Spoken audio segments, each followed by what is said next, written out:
Magandang gabi, Philippine Air Force. Alamin natin ang magiging lagay at taya ng panahon ngayong gabi ng Sabado, 5 July 2025.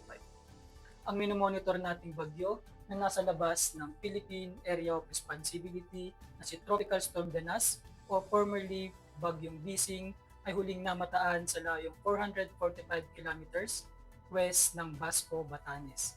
Taglay nito ang hangin na maabot ng 85 km per hour malapit sa gitna at may pagbugso na umaabot naman ng 105 km per hour. Kumikilos ito pahilaga, hilaga, silangan na may bilis na 10 km per hour kung saan inaasahan na maglalandfall bukas ng gabi or Lunes na madaling araw sa kanlurang bahagi ng Taiwan. Sa natitirang bahagi naman ng bansa, asahan pa rin dito ang southwest monsoon or hangin habagat.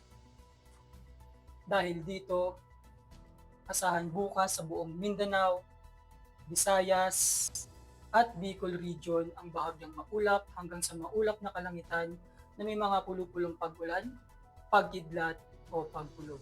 Sa natitirang bahagi naman ng Luzon kasama ang Metro Manila, asahan pa rin bukas ang maulap na kalangitan na may kalat-kalat na pag-ulan, pagkidlat at pagkulog, dulot yan ng habagat.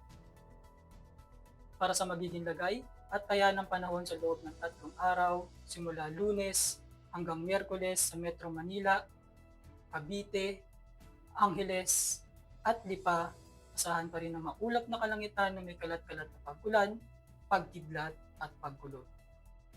Sa Puerto Princesa, Kalayaan Island, Lapu-Lapu, Davao, at Zamboanga, asahan naman dito ang bahagyang maulap hanggang sa maulap na kalangitan na may mga pulupulong pag-ulan, pagkidlat o pagkulog. Lulubog ang araw ng 18:30 at sisikat bukas ng umaga ng 05:32. Meron tayong 75% increasing moon illumination. Para manatiling updated sa lagay at taya ng panahon, i-follow lamang ang aming Air Force Weather Center sa aming mga official social media account. Yun lamang po ang lagay ng panahon ngayong gabi. Sa ngalan ng aming commanding officer na si Colonel Alvin Jan Pugador, PAP GSC, ako sa Airman First Class Antonio Emilio Jr., Weather Forecaster ng Air Force Weather Center. Muli, magandang gabi Philippine Air Force.